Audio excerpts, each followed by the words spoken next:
Happy almost St. Patrick's Day. It's March 15th, 2022 at 2:12 p.m. my time. And we're approaching March Madness. Yeah, and it's not that March Madness that I want to talk about. I mean, it's like every single day, every single moment, we get pinballed by insane tidal waves of misinformation and confusion and distortion and people bouncing around all over the place in a way that it's just almost nearly impossible for anybody who needs to understand how the system works to be able to get out of this insane quicksand that we're all in collectively. And that's why I'm throwing you a rope. I'm throwing you the golden lasso. It's like Wonder Woman's lasso of truth, and I'm pulling you out one step at a time. And I need to actually electrify your brain and the sleeping giant that we all represent if we want to get our country back in a way that reestablishes life and liberty and justice for all based on the integrity of law. And let me explain to you once again, but in another variation of what's happening today, to once again illustrate why the con is at the intersection of literally everything that is happening within power at every moment of the day. Okay? So the people that I watch and I try to pay attention to because they tend to be mouthpieces to millions of people, and I'm looking at what they're interpreting and how they're interpreting it to see what they're getting right and what they're getting wrong. And I'll start with Russell Brand again.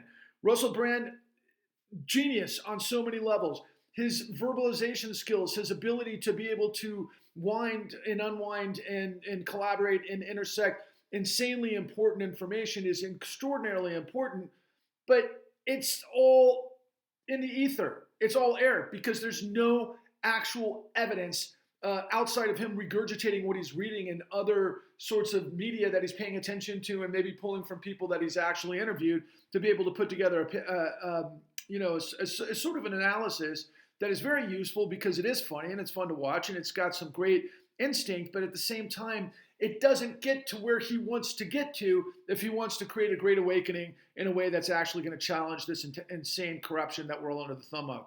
He doesn't know the details. And I'm going to skip now or go to Jon Stewart because Jon Stewart, literally almost the same thing. I mean, he's asking the right questions in the right places. But like, for example, Jon Stewart is interacting with a lot of people about climate change, and that's got to be important to the dialogue and everything that needs to manifest with extremely smart people. But let me explain something to you.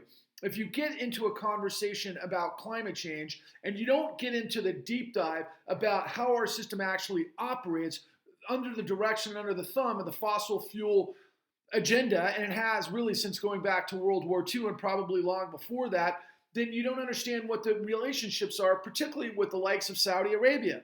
If you don't understand what Saudi Arabia's role was in 9/11, and you don't understand what happened over the course of the last 20 years, particularly as it relates to finance, in all of the big, too big to fail financial apparatuses of the West that co-join fossil fuel industry and the financialization of the world, particularly as it relates to derivatives and futures trading, which is all on display of what happens in the oils markets, particularly over the course of the last several days because of what's going on with, us, in our sanctions against the West or against Russia for the invasion of Ukraine.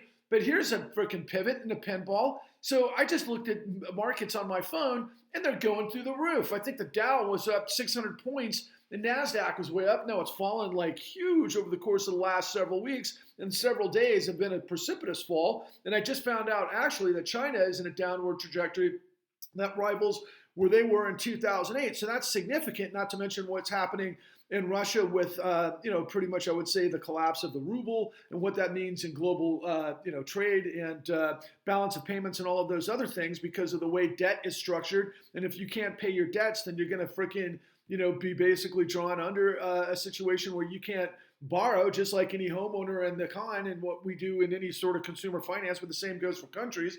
And all of this stuff is playing out, but then all of a sudden the markets are going haywire and the upward trajectory. What's that tell you? It's that even the narratives of the political analysis of geopolitics and war and all of these other things can't keep up with the information that's actually happening with the high-tech trades of all of these major players with hedge funds and the tech sector, or I should say private equity, and probably the billionaires moving money in a way that they're 20 steps ahead of everybody else. So it's not a direct correlation if the market's going through the roof, whether or not that's going to be good for regular people who aren't involved outside of the fact that there's some bleeding, but over the course of the last decade or two, hopefully it's been pretty clear to most people that if the stock market does well, that doesn't necessarily mean you're doing well. So I have to jump forward to also another analysis, which is just incredibly telling. Every time I happen to turn on Tucker Carlson, and I can only tune in for like about 5 minutes of his, last night's orientation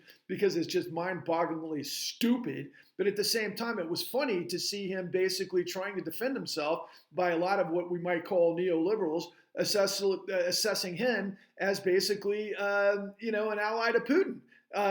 Really acting treasonously, even though we're not at war directly. But he does bring up some interesting concepts regarding NATO and what's real and what's not real, and potentialities of what could potentially be on the board for President Zelensky in terms of actually trying to create a ceasefire, which is what somebody like Tucker Carlson is really interested in, which obviously a lot of people would be interested in, but for different reasons. Tucker Carlson is because of global oil trade and balance of trade. I mean, so he's in with his right-wing cronies for the long haul on fossil fuels, and whatever it takes to stabilize that market is good for Tucker Carlson's analysis, okay? So there's that.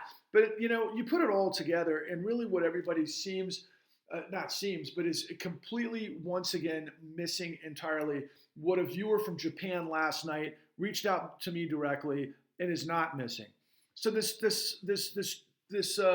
just a regular viewer in Japan reached out to me, and he said he just happened to hear some of my broadcasts on TikTok, and then he started to check me out on YouTube, and then he started to see a lot of interviews that I had done, and then he was motivated to actually watch the con. And when he watched the con, the light bulbs went on in his head.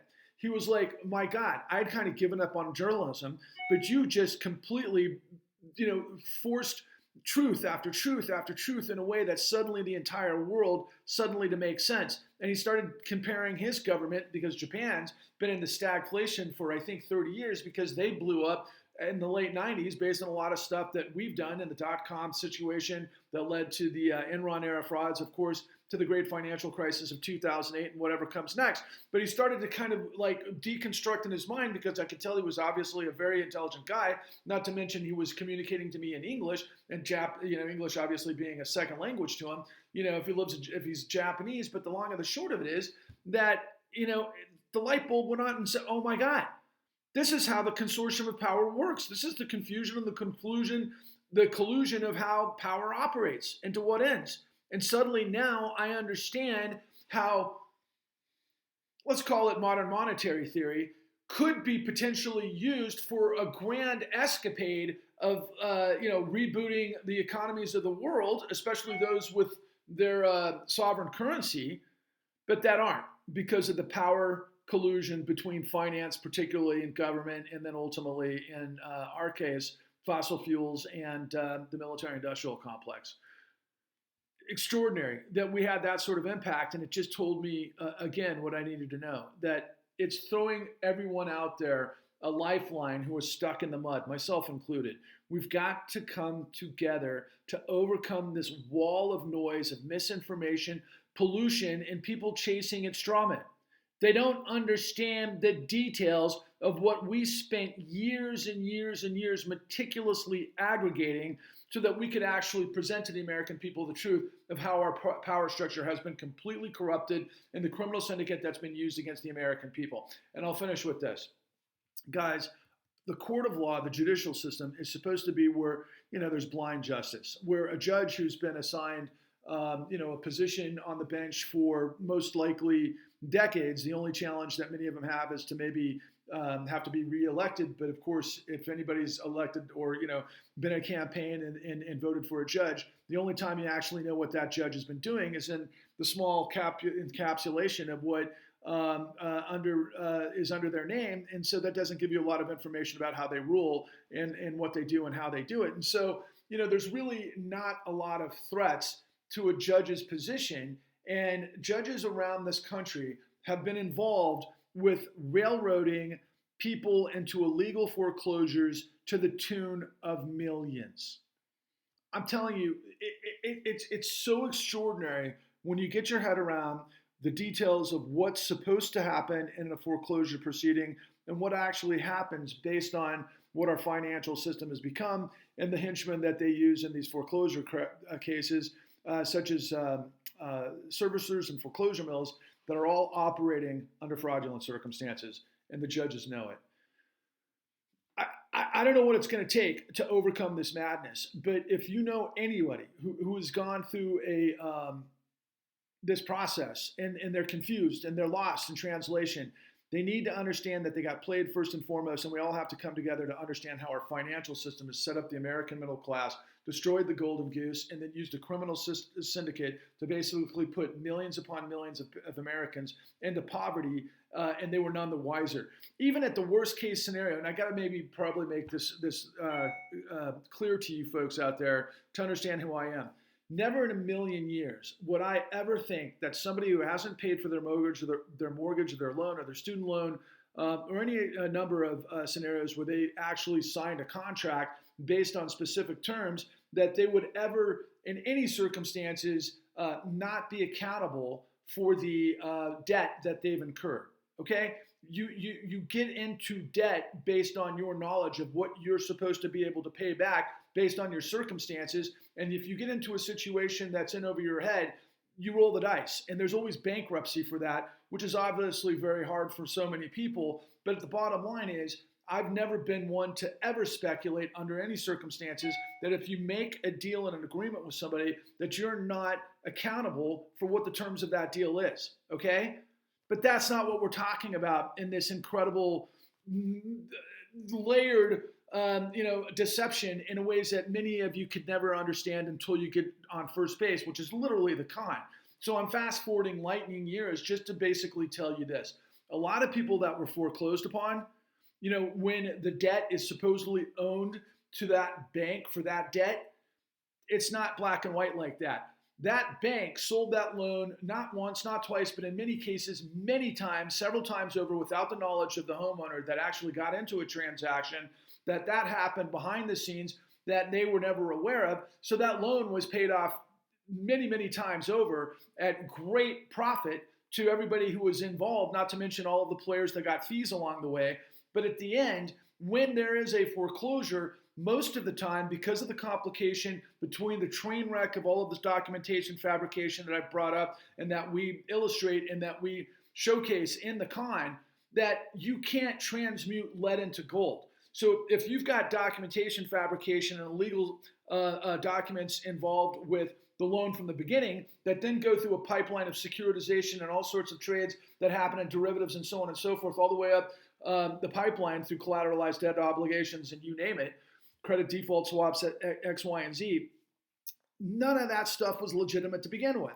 It's all a legal enterprise from the very ground level all the way through complicated financial instruments. So when the world blew up, what the Federal Reserve did was they provided trillions upon trillions of dollars of liquidity to a criminal system that ultimately would foreclose on millions of people's houses without the actual evidence of being able to foreclose on those people, because it was all criminally created and documentation fabrication that judges absolutely are aware is happening, and they rubber stamp it anyway. The question that you might want to ask is why? Well, I've been asking that question for a long time, and I'm getting closer and closer to finding out that answer. I hope I'm around long enough to deliver it to you. Until next time, we're up to nearly 700,000. Hopefully when I talk to you tomorrow, we'll be over 700,000, maybe 1 million for the con. It's incredible how much energy is going out there.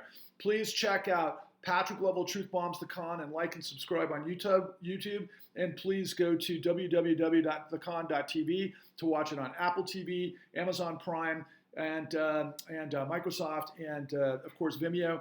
And if you do it that route, that's $2 per episode, $10 for the entire $29 trillion truth. That is basically the largest criminal crime and cover-up in history that is handed to you on a platinum platter. And if you can't afford that, and if you're living in the streets, you can just simply go to a library, get a library card, and then download a program called Hoopla, and you can watch it for free. Hope we can come together. Hashtag the resurrection. Hashtag, let's call it Exodus. Hashtag Exodus. Hashtag the resurrection. Hashtag Patrick Lovell Truth Bombs the Con. Onwards and upwards.